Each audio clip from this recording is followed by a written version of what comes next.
નમસ્કાર. આપ જોઈ રહ્યા છો મંતવ્ય ન્યૂઝ અને સીધો સંવાદ સાથે હું રોનક મોઠવાડિયા.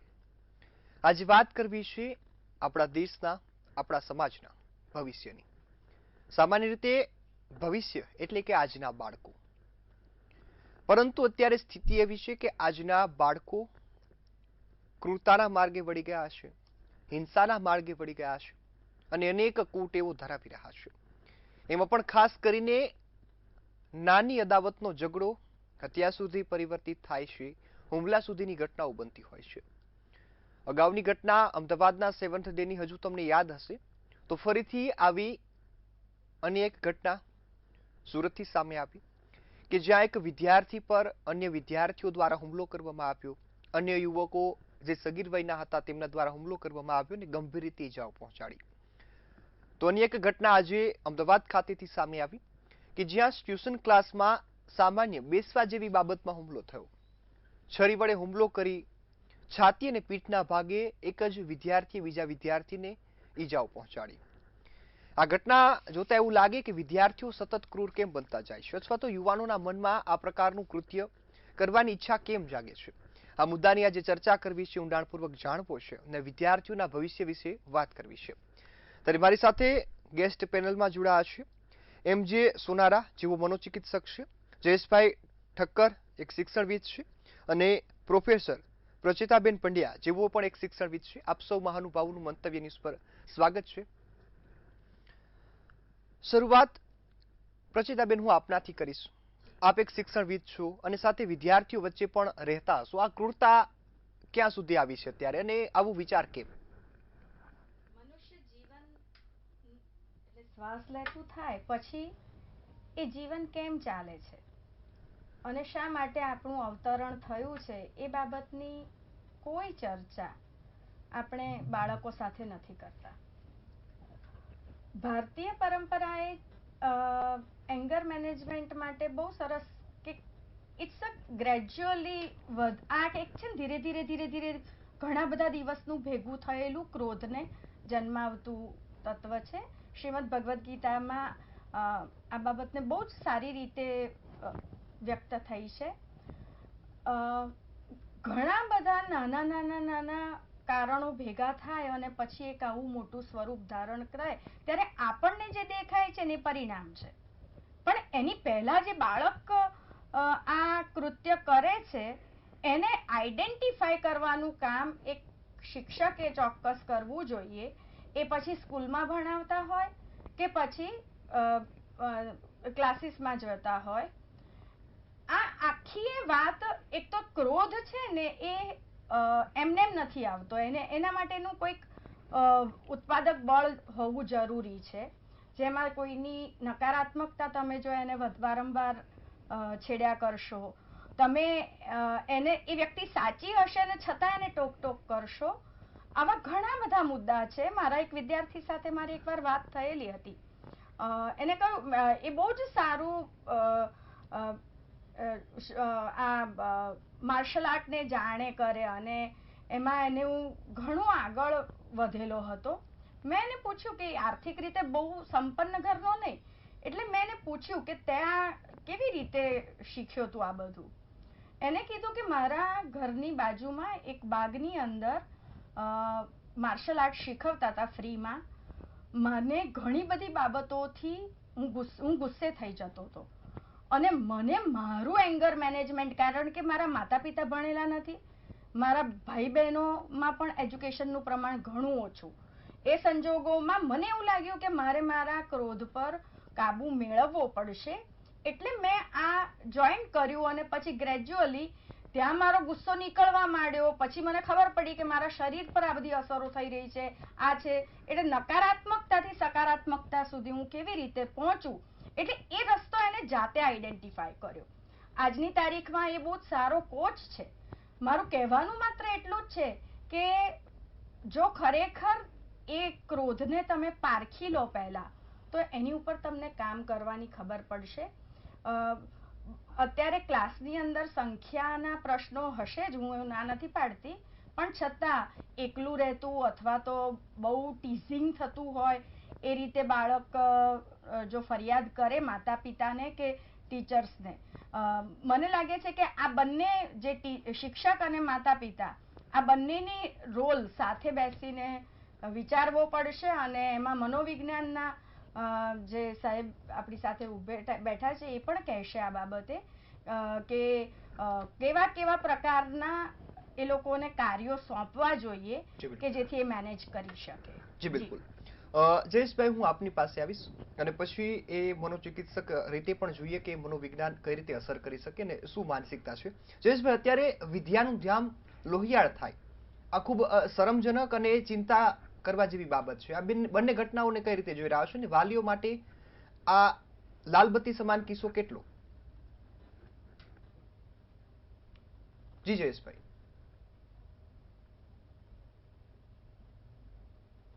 હેલો. જી, આપનો અવાજ આવે છે જયેશભાઈ. આજકાલ કેટલાક વિષયોનો પ્રશ્નો વિદ્યાર્થીઓની જે માનસિકતામાં જોવા મળે છે એ એકાએક ઉત્પન્ન થયેલા પ્રશ્નો નથી. વિદ્યાર્થી પાસે ઘણા સમયથી એટલે કે નાનપણથી જ કંઈક ને કંઈક એવું વાતાવરણ પ્રાપ્ત થતું હોય છે જેના કારણે એ સ્કૂલે જતો થાય છે અને ત્યાર પછી અમુક એને કોઈ સંભાળનાર કે સાચવનાર સાંભળનાર યોગ્ય વ્યક્તિ નથી મળતું ત્યારે તેનું એક્શન રિએક્શન એ જુદા પ્રકારનું આપતો હોય એવું ઘણી વખત જોવા મળતું હોય છે.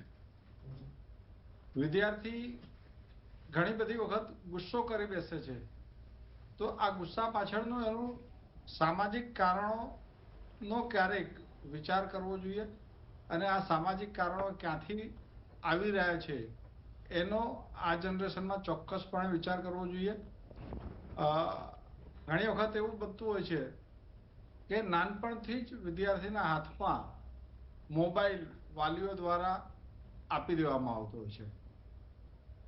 ઘણી વખત બાળક નાનું હોય 6-8 મહિનાનું 12 મહિનાનું જમે નહીં તો જમાડવા માટે એ મોબાઈલ એને પકડાવી દેવામાં આવે અને બાળક શું ખાય છે એની ખબર ન પડે એ પ્રકારનું નાનપણથી જ આદતો સમાજની અંદર અત્યારે જોવા મળે છે.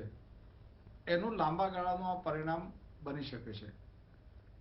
બાળકને મોબાઈલ આપ્યા પછી એ ક્યારે કયા પ્રકારનું એ જોઈ રહ્યો છે ચિત્ર અથવા રમત રમી રહ્યો છે એની તરફનું પણ ક્યારેક નિરીક્ષણ કરવાની આવશ્યકતા રહેતી હોય છે. ફાસ્ટ મોટરસાયકલ ચલાવવાની રમત એક સામાન્ય રમત બની જતી હોય છે અને રમતની અંદર 4 મિત્રો રમતા હોય તો જીતવાનો આગ્રહ હંમેશા રાખે છે. વર્તમાન સમયની અંદર બાળકોને હાર પણ થઈ શકે, હારી પણ શકાય એ નાનપણથી જ બાળકને માતા પિતા દ્વારા શીખવાડવું જોઈએ કે હારના આધારે જીત હોઈ શકે. રમતની અંદર હાર એ મહત્વની છે પરંતુ એક બાળક હોવાને કારણે દરેક જગ્યાએ બાળક પોતાની જીદ અને જીત આ બંનેનો વિચાર કરતો થાય છે. આવા સમયની અંદર એ બાળક શાળાએ જાય ત્યારે અન્ય લોકો સાથે રમતમાં પણ એ જ્યારે હારતો હોય છે ત્યારે ગુસ્સે થતો હોય છે, સામેવાળા વ્યક્તિને મારતો હોય છે. આવું નાના બાળકોમાં પણ જોવા મળે છે અને એ મોટો થતો જાય છે ત્યારે આ પ્રકારનું એક વર્તન ઘણી વખત બહાર આવતું હોય એવું વધારે પડતું બની શકે એવું લાગી રહ્યું છે. જી બિલકુલ. આ માત્ર બાળકોમાં જ છે તેવું નથી. હવે ધીમે ધીમે એ મોટી ઉંમરના લોકોમાં પણ આ પ્રકારનું જોવા મળતું હોય એવું આપણે જોઈ શકીએ છીએ. એટલે ધીરજ, શાંતિ આ બધી વાતો હવે કદાચ એ પુસ્તક પૂરતું કે વાર્તા પૂરતું રહી જતી હોય એવું ન બની જાય એ ખાસ જોવું જોઈએ. ગીતાના 16મા અધ્યાયમાં સરસ વાત કૃષ્ણ ભગવાને કરી છે કે ગુસ્સો વ્યક્તિને આવે તો એને કારણે વ્યક્તિની હાનિ થાય છે, વ્યક્તિને પોતાને નુકસાન થાય છે. ગુસ્સો થવાનું મુખ્ય કારણ વ્યક્તિને પોતાનું જે મનગમતું વસ્તુ છે એ પૂરી ન થાય એટલા માટે ગુસ્સો કરતો હોય છે. ભૌતિકતાના આધાર ઉપર ગુસ્સો કરતો હોય છે અને એ ગુસ્સાને કારણે આધારે વ્યક્તિને જ નુકસાન થાય છે. એટલે ગુસ્સો કર્યા કરતા ભગવાન ઉપર ઘણું બધું કાર્ય છોડી અને ભગવાન જે કરી રહ્યો છે એ સારું કંઈક કરી રહ્યો છે, સારું વિચારી રહ્યો છે, એ પ્રકારની માનસિકતા તરફ જવું જોઈએ. જી બિલકુલ જયેશભાઈ. આજથી 50 વર્ષ પહેલા એ પ્રકારનું હતું કે ફોરેનની અંદર જોની નામનું એક કેરેક્ટર પ્રખ્યાત છે, એટલે જોની કેન નોટ રીડ, જોની હવે વાંચી શકતો નથી, એવું 70ના દાયકામાં 1970ના દાયકામાં પ્રચલિત થયું હતું. 80ના દાયકામાં પ્રચલિત થયું જોની કેન નોટ રાઇટ, જોની હવે લખી શકતો નથી. અને 90ના દાયકાની અંદર ત્યાં પ્રસિદ્ધ થયું કે જોની કેન નોટ થિંક, જોની હવે વિચારી શકતો નથી.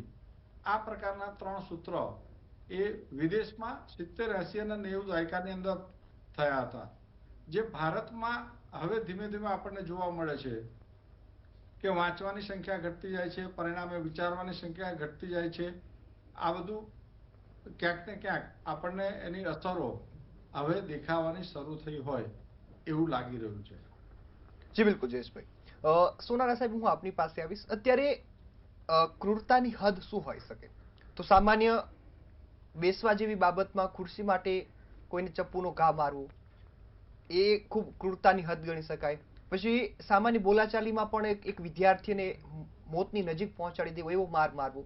આ માનસિકતા પાછળ બાળકોમાં કારણ શું છે? મેં કહ્યું કે પહેલાં જે કહ્યું પ્રમાણે કે જે પહેલાંની જે ડિબેટમાં હતી કે ઘણા બધા કારણો હોય છે, તો અહીંયા જે મુખ્ય જોવા જઈએ આપણે તો ગુસ્સો અને આક્રમકતા આ બે જોઈ શકાય.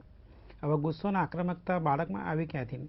તો એની પાછળ ઘણા બધા કારણો જવાબદાર હોય છે કે જે ભગ્ન ઘર હોય, જ્યાં માતા પિતાનો ઝઘડો થતો હોય, માતા પિતાનું વ્યસન કરતા હોય, કોઈ પણ એક મમ્મી પપ્પાનું એકનું મૃત્યુ થયું હોય, અને જે ઇમોશનલ, ધારો કે ગુસ્સો આવ્યો અથવા તો પછી ઉદાસીનતા આવી, અથવા એવા ઇમોશન જે હોય છે વ્યક્તિના, એ ઇમોશન જો મેનેજમેન્ટ ના કરી શકે ત્યારે આ પ્રકારની સમસ્યાઓ જોવા મળતી હોય છે. હવે જે સ્કૂલમાં અત્યારે જે જોવા મળી રહ્યું છે કે જે એક બાળક બીજા બાળક ઉપર આક્રમક હુમલો, એટલે મીન્સ ઇન્ટેન્સિવ, એને ઈજા પહોંચે એ ટાઈપનું વર્તન કરી રહ્યું છે. તો અહીંયા આપણે એવું જોઈ શકીએ કે આપણે એવું માન્યતા હોય છે, ઘણા લોકો માનતા હોય છે કે નાના બાળકોમાં માનસિક સમસ્યા હોતી નથી, પણ અભ્યાસ એવું કહે છે કે નાના બાળકોમાં ચિંતા, ઉદાસીનતા એવા બીમારીઓ જોવા મળતી હોય છે. પણ એના લક્ષણો ઘણીવાર આવતા વ્યક્તિ, બાળક અથવા પોતાના શબ્દોમાં વ્યક્ત નથી કરી શકતો, તો ઘણીવાર એના લક્ષણો આધારે આપણે જોઈ શકીએ છીએ. તો જે અચાનક ધારો કે કોઈ બાળકોએ એના ક્લાસરૂમમાં અથવા તો પછી ટ્યુશન ક્લાસમાં કોઈ બાળક ઉપર હુમલો કર્યો, તો એ તરતનું વર્તન ના હોઈ શકે. કદાચ એની પહેલાં પણ એવા નાના મોટા વર્તન એને કર્યા હોય. જો એની ઉપર સ્કૂલ મેનેજમેન્ટ અથવા તો ઘર પરિવાર અથવા તો ટ્યુશન ક્લાસીસમાં જાય, એના ઉપર જો ધ્યાન રાખીને આવા નાના વર્તનો જો ધ્યાન ઉપર આવ્યા હોય અને પ્રોપર એની હેલ્પ કરવામાં આવી હોય, તો મારા ખ્યાલથી ઘણીવાર બાળકને મદદરૂપ થતું હોય છે અને દેશ અને જે રાષ્ટ્રને પણ મદદરૂપ થતું હોય છે. કારણ કે બાળકનું અહીંયા કેવું છે, જે ગ્રોથ થતું હોય છે, ઇમોશનલ ડેવલપમેન્ટ થતું હોય છે, સોશિયલ ડેવલપમેન્ટ થતું હોય છે, અને આવા કિસ્સા પછી ડાયરેક્ટ કન્વર્ટ થાય છે, કાયદા સાથે સંઘર્ષમાં કન્વર્ટ થઈ જતા હોય છે, જ્યાં બાળકનું ફ્યુચર પણ બગડતું હોય અને સાથે સરકાર પણ ભારણ વધતું હોય છે. તો મારા ખ્યાલથી જો એ પ્રોપર રીતે જે સાઇન એન્ડ સિમ્ટમ જે કહીએ છીએ મેન્ટલ હેલ્થ સાથે જોડેલા અથવા તો એંગર સાથે જોડેલા, અથવા ગુસ્સો થઈ જવો, માતા પિતાની વાત ના માનવી, રાતે ઘરે મોડા આવવું, બરાબર, મોબાઈલમાં વધારે રચ્યા પચ્યા રહેવું, તો ઘણા બધા સિમ્ટમ એવા હોય છે. જો વહેલા માતા પિતા અથવા તો સ્કૂલ મેનેજમેન્ટ અથવા ટ્યુશનવાળા મેનેજમેન્ટવાળા જો આનું ધ્યાન રાખે તો ચોક્કસ એ બાળકને આપણે શીખવી શકતા હોય છે કે જે એના ઇમોશન હોય છે તરત, કે આ કેવું છે કે સ્વમાન સાથે જોડાઈ જાય છે એનું. ધારો કે એને એવું કહ્યું હોય બીજા મિત્રએ કે ચાલ તું સાઈડમાં બેસ, અહીંયા હું બેસું છું, તો એ બધા ક્લાસ વચ્ચે પોતાના એવું ગણાય છે કે મારું ઇન્સલ્ટ થયું, મારું અપમાન થયું, તો આના મારા સબક શીખવાડવો જોઈએ. એ ટાઈપનું રિએક્શન આવીને પછી હુમલા કરતા હોય છે. પછી ઘણા બાળકો મેં જોયું છે ગિલ્ટ, એટલે અપરાધ ભાવના બી થાય કે મારે આ વર્તન નહોતું કરવું, પણ ઇનિશિયલ સ્ટેજમાં એ થઈ જતું હોય છે. તો મારા ખ્યાલથી જો ઇમોશનલ મેનેજમેન્ટ સ્કિલ જો બાળકોને શીખવાડવામાં આવતી હોય અને મેન્ટલ હેલ્થના જે સિમ્ટમ હોય છે, જો એની અવેરનેસ ટીચરો, માતા પિતા બધાને હોય, તો મારા ખ્યાલથી સારી રીતે આપણે મેનેજ કરી શકીએ છીએ. અને સાથે હું બી એ પણ કહું કે અત્યારે જે ભારત સરકારની અને ગુજરાત રાજ્ય સરકારની વાત કરીએ તો નેશનલ મેન્ટલ હેલ્થ પ્રોગ્રામ આખા ગુજરાતમાં ચાલી રહ્યો છે. આપણે 33 જિલ્લામાં પ્રોગ્રામ ચાલી રહ્યો છે. સાથે ભારત સરકાર દ્વારા ટેલિમાનસ કાઉન્સેલિંગ હેલ્પલાઇન સેવા પણ ચાલુ કરી છે, જેનો નંબર છે 14416. એ નંબર પણ તમે પણ હેલ્પ લઈ શકો. તો મારા ખ્યાલ ઘણા બધા એપ્રોચથી જવું પડે. સ્કૂલ, પરિવાર, ટ્યુશન ક્લાસીસ અને સમાજમાં જ્યાં બાળક જતો હોય ત્યાં કંઈ પણ એવું વર્તન અલગ લાગતું હોય નોર્મલ કરતાં, તો ચોક્કસ પોતાના લેવલે અથવા તો સરકારની જે હેલ્પલાઇન છે અથવા તો પ્રાઇવેટ જો કાઉન્સલર હોય, સાયકાટ્રિસ્ટ હોય, સાયકોલોજીસ્ટ, એમની પણ હેલ્પલાઇન બાળકના જે બિહેવિયર, જે ઇમોશન છે એને મેનેજમેન્ટ કરતા શીખવું જોઈએ. અને બાળક શીખી પણ શકતા હોય છે જો એમને પ્રોપર આપણે ટ્રેનિંગ અથવા તાલીમ આપતા હોઈએ છીએ તો. જી બિલકુલ. પ્રચિતાબેન, હવે બાળકનું એક ચીડિયાપણો સ્વભાવ થવો, કોઈને નુકસાન પહોંચાડવાની એમની ઈચ્છા શક્તિ થવી, આના પાછળ જવાબદાર કયા વ્યક્તિને માનો છો? માતા પિતા, એમના સર્કલ, ફ્રેન્ડ સર્કલ, અથવા તો એ સ્કૂલના શિક્ષકો? બાળક સૌથી પહેલું તો છે ને આપણે એક આનુવંશિક કારણો આપણે સમજવા પડે, કારણ કે આ પણ એક બહુ મહત્વનો છે કે અને ક્રોધની કારણ કે એ બહુ સહજ છે, સરળ છે, હોય જ. આ એક વાસ્તવિકતાનો સ્વીકાર કરો. મને લાગે છે કે બાળકને છે ને કહેવું પડે કે જીવનનું મૂલ્ય શું છે, એને મૂલ્ય સમજાવવું પડે. મને યાદ છે કે અમે બહુ નાના હતા ત્યારે અમને કીડિયારું પૂરવા લઈ જતા. ગલુડિયા જો જન્મ્યા હોય તો એમના માટે શીરો બનતો અને એ ખવડાવતા. આ બધા જ આપણે જો મનુષ્યેતર પ્રાણીઓ, પક્ષીઓ માટે આ કરી શકતા હોય તો માનવ જીવન કેટલું મૂલ્ય છે એ આપણે એને બતાવવું પડે. અને તને તારું અવતરણ થયું તને નથી ખબર, પણ જો આ બધા ખુશ થાય છે તો તું દુઃખી થાય એમાં કોઈને ગમે નહીં એ બાબત તો. પણ તારે પણ બીજાને સાંભળવું પડે અને એને કીધું સમજવું પડે. આ એક છે ને રિએક્શનનો જે ભાગ બને છે ને, અને એમાં પણ જ્યારે હથિયાર વ્યક્તિના હાથમાં આવે છે. હું હમણાં હોળી વખતે જ્યારે જોતી હતી તો બધું તમે ઇવન પિચકારી પણ તમારી પેલી બંદૂક આકારની છે, AK-47 છે ને એમાં પાણી તમે ભરીને કરો છો, પણ તમારા મનમાં એ ગન છે, એ વાત બેઠેલી છે. એટલે થોડાક શું કહેવાય, સહજ બનીને આ બાબતે થોડુંક વિચારવા જેવું છે સમાજે, કે આપણે એને પિચકારી એટલે પિચકારી જ આપણે આપીએ. આ રીતે ન આપી શકાય આપણાથી. અને એ ઉત્પાદકોએ પણ આ બાબત સમજવી પડશે, કારણ કે આખરે તો આ બધું સાયકોલોજીકલી બાળકના મન પર અસર કરે છે. અને જીવન કેટલું મૂલ્યવાન છે, અને એ જે આપણાથી કોઈને પણ હાનિ કરતા ના થવાય, આ સમજણ માતા પિતાએ આપવી પડે, સૌથી પહેલી કુટુંબે આપવી પડે. બીજું, શિક્ષણમાં એવા તમારે પાઠ મૂકવા પડે કે અથવા તો એ રીતે વાત કે જીવન કેટલું મૂલ્યવાન છે. બીજું, એને કીડિયારું પૂરવા તમે જાઓ ને ત્યારે એને સમજાવવું પડે કે કીડિયારું કેમ પૂરીએ છીએ આપણે, કે હવે પછીના વરસાદના છે કે કીડી બહાર નહીં આવી શકે. એટલે એ જીવનનું મૂલ્ય જ્યારે માણસે આટલું બધું આંક્યું છે આપણા પરંપરાએ, તો એને પરંપરામાં આવા પ્રકારના એને ક્રોધથી શું શું થાય છે એના તમે છે. અને મને 100% છે કે કાઉન્સિલિંગ છે ને એક બહુ જ મોટો લાભ છે. તો થોડા સમયના અંતરે વિદ્યાર્થીઓની વચ્ચે કાઉન્સિલરને મૂકવા જોઈએ, અને એ પણ એક વાર્તાના ભાગરૂપે અથવા તો એક ફનના ભાગરૂપે જ્યારે આ આખી વિગતને સમજાવે ત્યારે એ કદાચ એના બાળ માનસમાં એ બાબત સદ કે હું જીવન આપી ના શકું તો મને લેવાનો તો અધિકાર નથી જ, આ એક સમજાવવું પડશે. એટલે માતા પિતા, શિક્ષક, સમાજ બધાએ ભેગા બનીને એમના માટે કશું, કારણ કે બાળક એ આવતીકાલનું ભવિષ્ય તમારો નાગરિક બનવાનો છે, અને એ નાગરિક આ દેશની આ જો નકારાત્મકતાથી આગળ વધશે તો આપણા બધાનો તો ઉત્કર્ષ થઈ રહ્યો, એનો પણ નહીં થઈ શકે. માટે આ એક માતા પિતાએ પણ બહુ આગળ પડીને વિચારવા જેવું છે.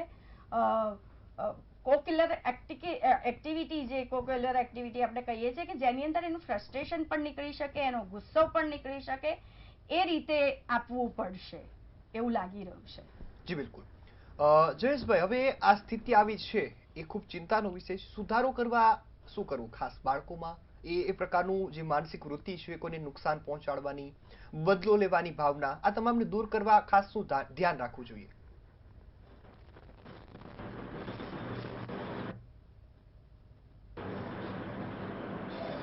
જી જયેશભાઈ.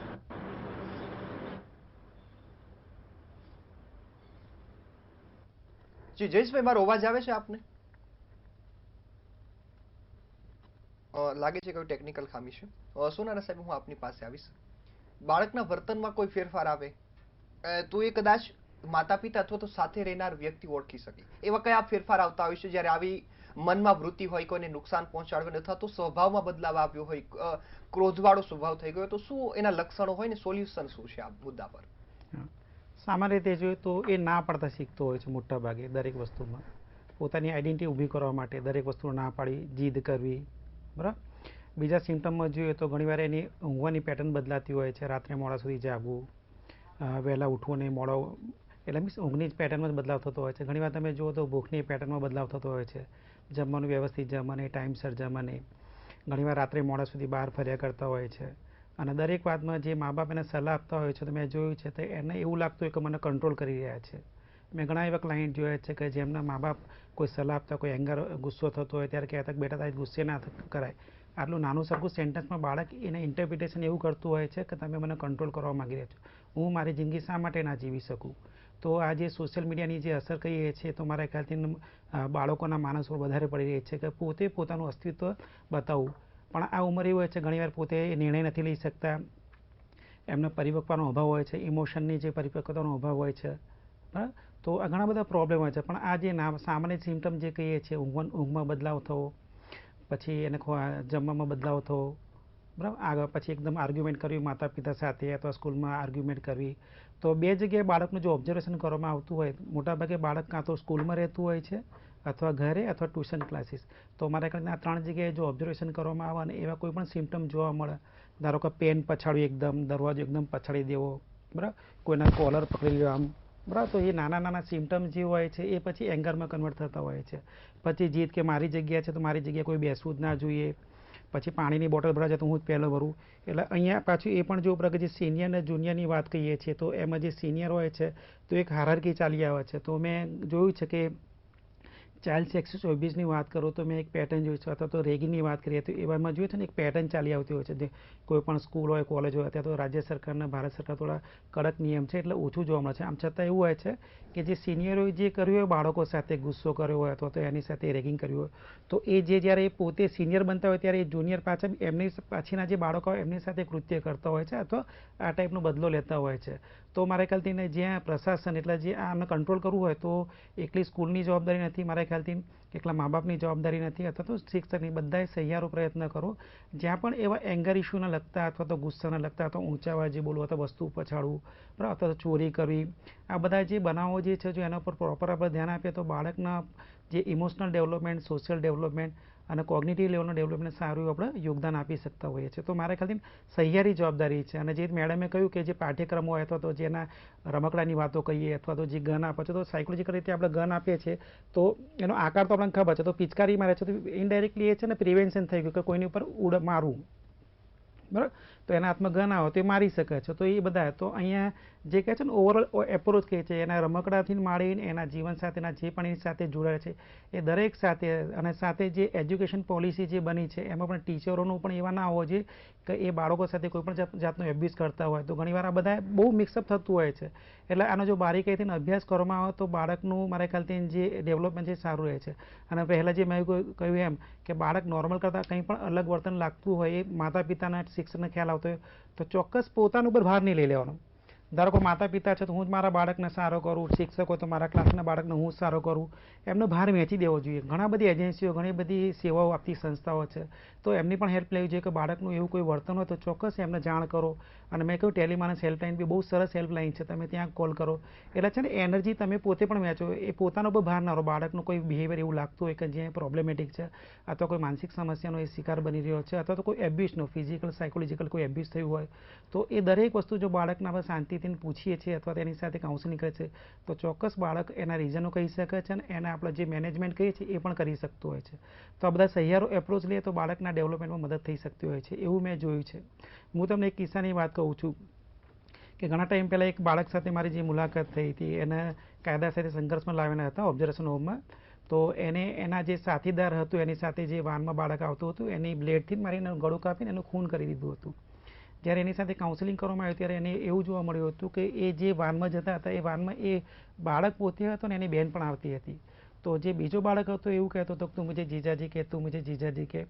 એટલે એ કન્વર્ટ થયું, એને એંગરમાં કન્વર્ટ થયું અને એ એંગર એને દબાઈ રાખ્યું, કોઈને વાત ના કરી અને કોઈ કહ્યું નહીં. અને એક ટાઈમ એવો હોય કે એને એક જગ્યા પર લઈ ગયો અને એની પર હુમલો કર્યો અને એનું ખૂન કરી નાખ્યું. એટલે ઘણીવાર શું થાય છે કે આવા જે ઇનર જે કહે છે ને એ પ્રકારના વર્તન, પણ હું એવું નથી માનતો કે એ બહાર ના આવતા હોય. કોઈ સિમ્ટમ રૂપે અથવા વાક્ય રૂપે બહાર આવે જો આપણે એની પર ધ્યાન ના આપીએ તો બાળક પોતે ન્યાય આપવા બેસી જતું હોય છે.